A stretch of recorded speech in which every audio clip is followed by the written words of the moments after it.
the result of that has been that I've known UNICEF all my life, you know, and I've admired and... Audrey Hepburn reigned as the ultimate queen of Hollywood's golden age, delivering legendary performances that defined perfection for millions.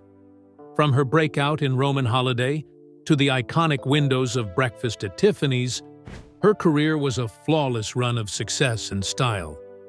But there's a hidden layer to her most romantic films, a secret affair with a famous co-star that turns these classic scenes into something much more raw and real than we ever realized.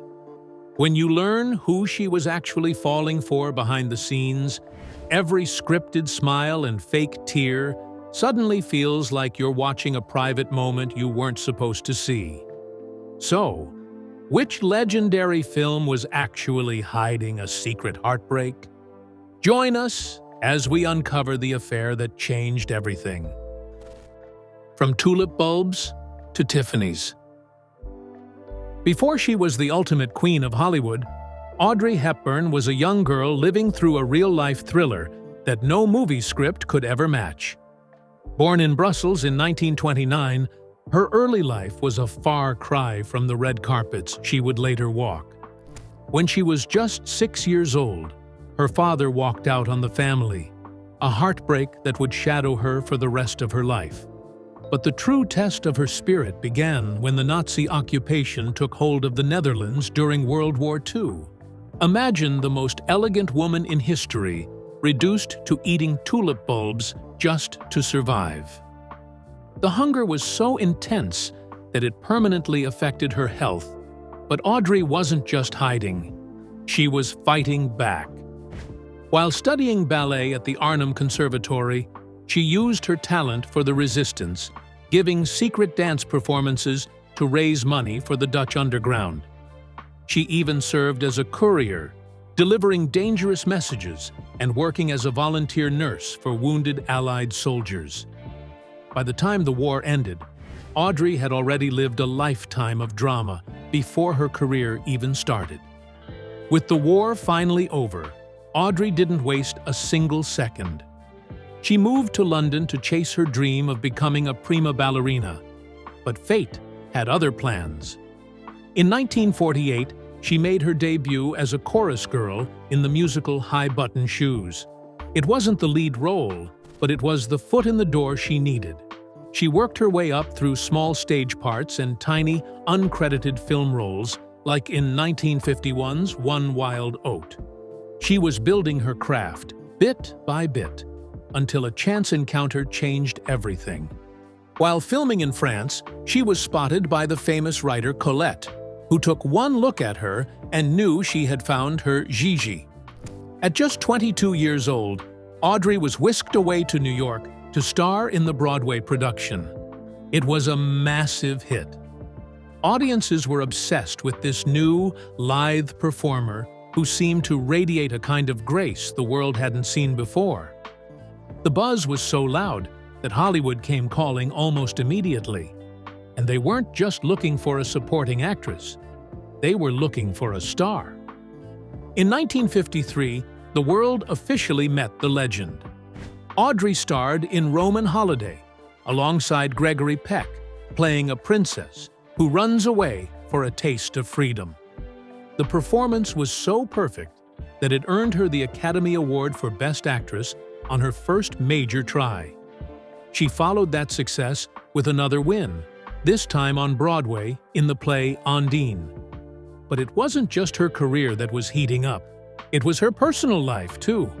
Her co-star in the play was Mel Ferrer, and the chemistry was so real that they married in Switzerland in 1954. As her fame reached new heights, Audrey became the face of a new kind of Hollywood glamour. In Sabrina, she played the chauffeur's daughter, who returns from Paris as a sophisticated woman, catching the eye of two wealthy brothers played by Humphrey Bogart and William Holden. This role earned her another Oscar nomination and introduced her to the man who would define her style, designer Hubert de Givenchy. From that point on, Audrey wasn't just an actress. She was a global fashion icon whose look would be imitated for decades to come. Audrey's career continued to skyrocket as she showed off her range. She danced with Fred Astaire in the musical Funny Face, playing a bookstore clerk turned fashion model, and then shifted into serious drama with War and Peace alongside her husband, Mel.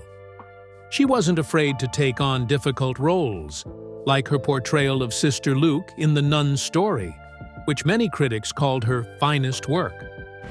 By 1960, she was balancing a massive career with a new role in her personal life, being a mother to her son, Sean. But the role that would define her legacy forever came in 1961. As Holly Golightly in Breakfast at Tiffany's, Audrey created an image that is still recognizable in every corner of the globe today. She played a troubled New York party girl looking for love, and once again, the world was at her feet. From the starving girl in occupied Holland to the woman standing in front of Tiffany's window, Audrey Hepburn's life was a journey of incredible strength and undeniable talent. She survived a war to become a queen, and she did it all with a grace that the world will never forget. But even with the world at her feet, Audrey Hepburn knew that fame was a poor substitute for the one thing she wanted most: a real, lasting connection. While her career was a series of triumphs, her personal life was a much more difficult journey. She spent her years off-screen trying to build the family she never had as a child, discovering along the way that even the most beautiful fairy tales have a dark side. The woman who chose love. Behind the diamonds and the designer dresses, Audrey Hepburn spent her entire life searching for one thing that fame could never give her: a happy home. After a childhood torn apart by war and a father who walked out, her biggest dream wasn't to be the Queen of Hollywood, but to be a present, loving mother. But as she would soon find out, finding a happily ever after in the spotlight was much harder than it looked in the movies. Her first attempt at building that dream family began on Broadway when she met actor and director Mel Ferrer. They were co-starring in the play Ondine, and the connection was so fast that they were married in Switzerland just 8 months later. To keep the paparazzi away, they held a secret ceremony on a mountaintop in 1954, where Audrey wore a tea-length wedding gown that became an instant legend. For a while, it really did feel like a fairyland. In June 1960, they welcomed their son, Sean, and Audrey did everything she could to keep the family together, even moving across the world to stay by Mel's side while he worked. But after 14 years, the fairyland started to crumble. By 1968, the marriage was over, leaving young Sean with a deep wound that he would remember for years. Audrey was heartbroken, but she didn't stay single for long. That same year, while on a Mediterranean cruise, she met an Italian psychiatrist named Dr. Andrea Dotti. It was a whirlwind romance that led to a town hall wedding in January 1969. This time, Audrey opted for a blush-colored Givenchy mini dress, signaling a fresh start in a new city, Rome. In 1970, their son Luca was born, and for a few years, Audrey stepped away from the cameras to enjoy the luxury of being a wife and mother. To little Luca, she wasn't a movie star. She was simply Audrey Dotti. She focused entirely on her husband and her boys, hoping she had finally found the peace she'd been looking for. But life in Rome brought new, terrifying challenges. Between rumors of her husband's infidelity and the constant threat of kidnappings for ransom, the city she loved began to feel like a golden cage. The pressure eventually became too much. Andrea Dotti later admitted he was no angel and struggled with faithfulness, while Audrey dealt with the constant anxiety of protecting her family from the violence in the streets. After 13 years of trying to make it work, the couple divorced in 1982. It seemed like the happy ending she craved was always just out of reach. But even after 2 difficult divorces, Audrey didn't give up on love. She eventually found a deep, lasting partnership with businessman Robert Wolders. Though they never officially married, they spent the rest of their lives together. Audrey finally found a sense of calm and stability, spending her final years focused on her children and her humanitarian work before she passed away in 1993. She may have been the most famous woman in the world, but in the end, her greatest legacy wasn't the films she left behind. It was the love she gave to the 2 sons who meant more to her than any Oscar ever could. But being a devoted mother and a world-class icon meant living a double life. While she found peace in her final years, the road to getting there was paved with a lot of hidden pain. On the outside, she was the picture of perfection. But behind the scenes of her biggest hits, Audrey was often fighting her own private battles. The world saw a sparkling star, but the reality was a woman pushed to her physical and emotional limits. Behind the breakfast, the hidden turmoil of Holly Golightly. When you look at the legendary Audrey Hepburn, you see a woman who defined perfection for millions. Photographers who worked with her, like Douglas Kirkland, swear by her professionalism. She never kept anyone waiting. She knew her best angles.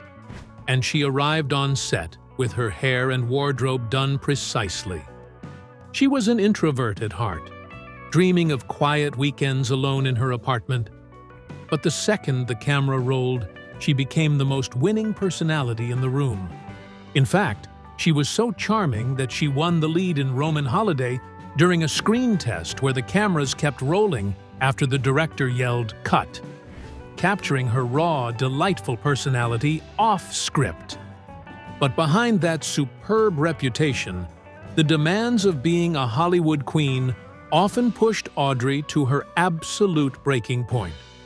While she looked fearless on screen, she carried deep, hidden anxieties that made certain scenes a living nightmare. During the filming of 2 for the Road, she had to be thrown into a swimming pool, but her fear of drowning was so overwhelming that crew members had to stay in the water with her just to keep her from panicking. Even her most famous tears weren't always acting. On the set of Roman Holiday, when she couldn't cry on demand, her director finally snapped, shouting at her until she actually broke down. It got the shot, but it showed the high price she paid for those legendary moments. As the 1960s began, the pressure only intensified, leading to what Audrey considered one of her least favorite roles in the Western The Unforgiven. This was a dark chapter that the public rarely saw. Under the stress of the production, the lifelong smoker was up to 60 cigarettes a day, and her weight plummeted to just 98 pounds. Then, disaster struck. While filming a scene on horseback, Audrey was thrown from the animal and broke her back. The physical pain was immense, but the emotional toll was even worse. She suffered a miscarriage just a few months later. Despite these personal tragedies, Audrey returned to the screen to film the movie that would forever immortalize her. Breakfast at Tiffany's.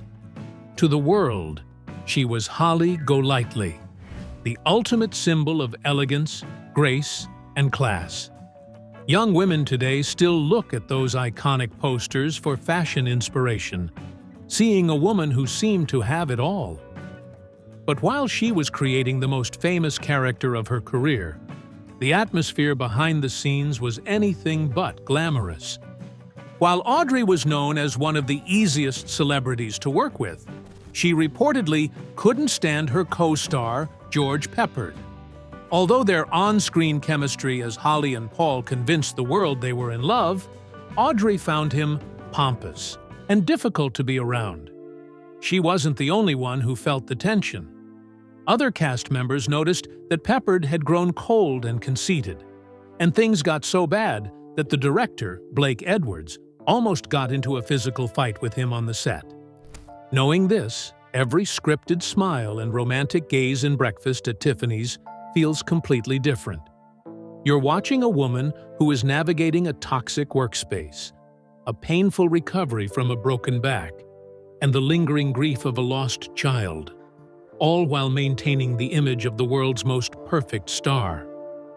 It turns those classic scenes into something much more raw than we ever realized.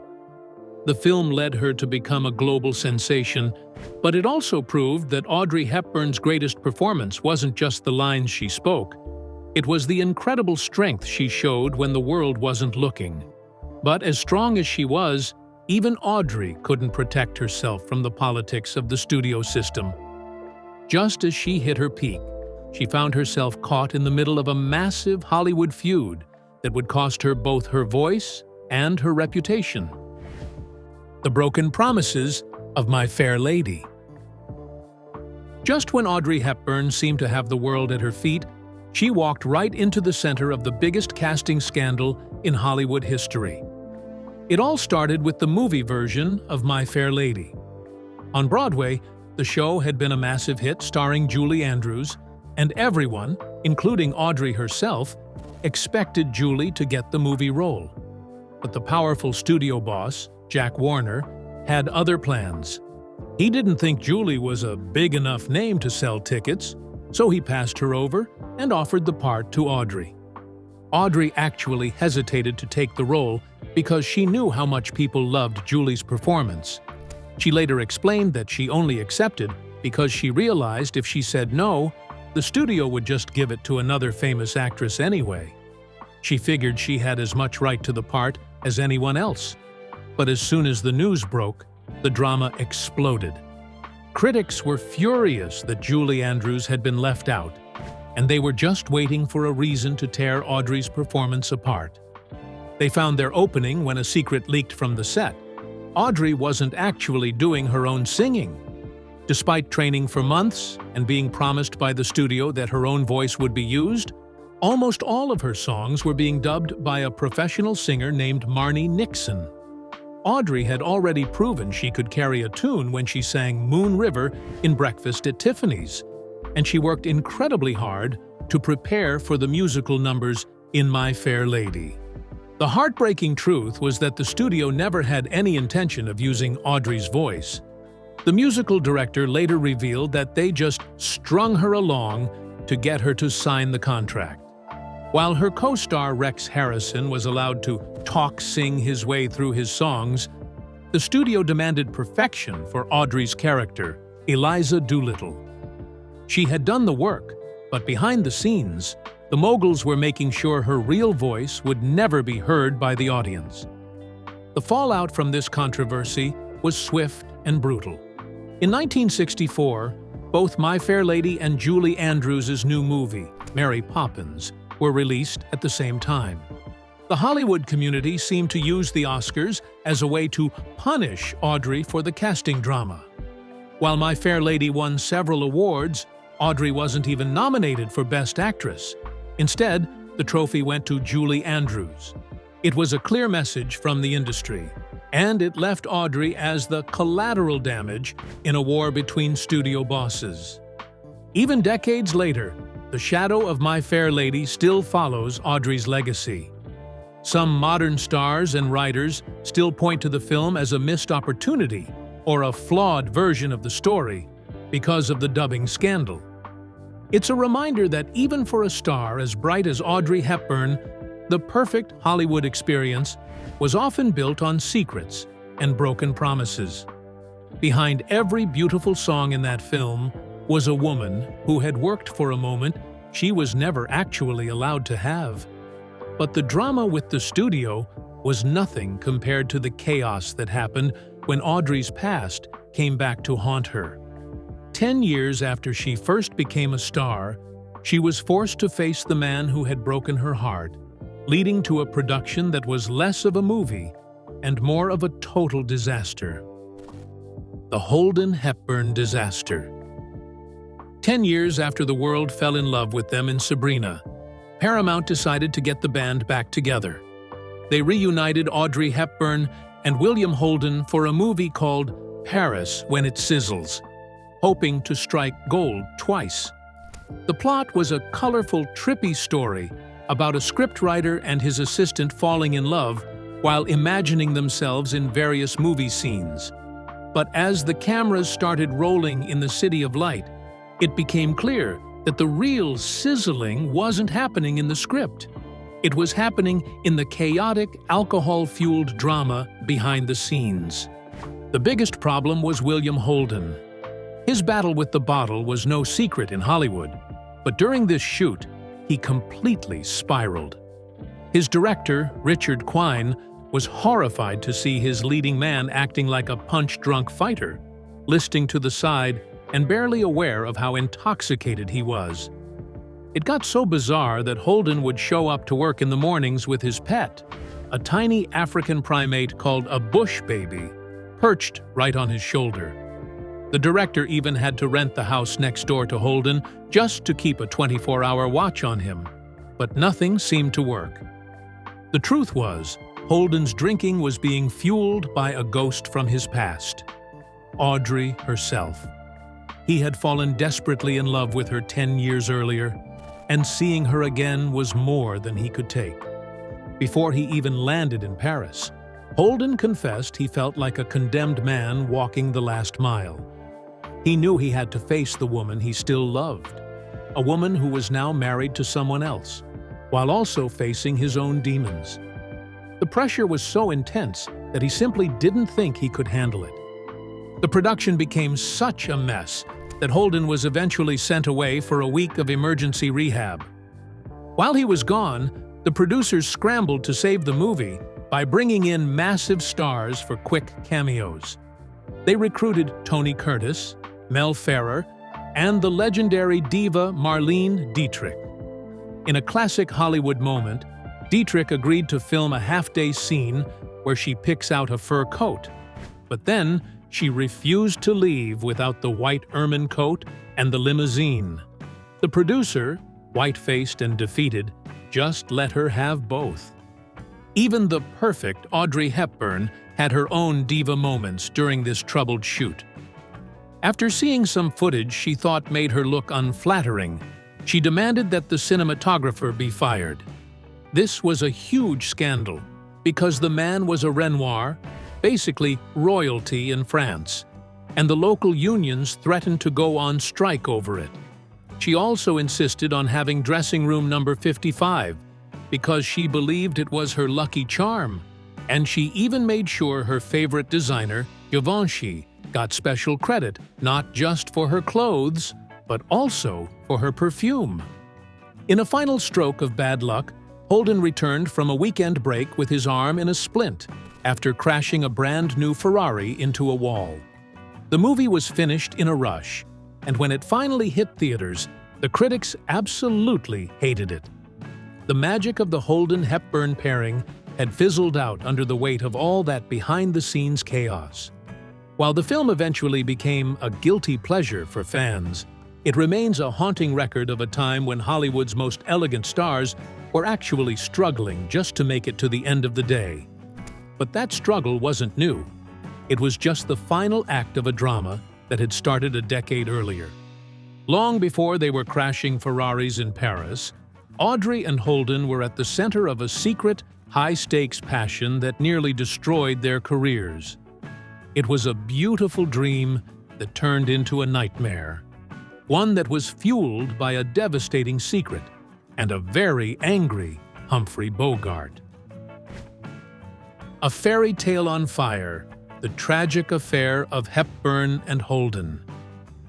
The set of the 1954 romantic comedy Sabrina was supposed to be a fairy tale production, but behind the scenes, it was the backdrop for a secret, high-stakes passion that nearly toppled Hollywood's most elegant star.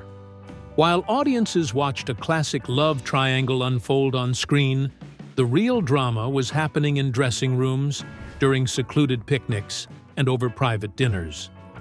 Audrey Hepburn, the Baroness of the silver screen, had fallen head over heels for the ruggedly handsome William Holden. He was 11 years her senior, a legendary drinker, and very much married. But to Audrey, he was her guardian angel.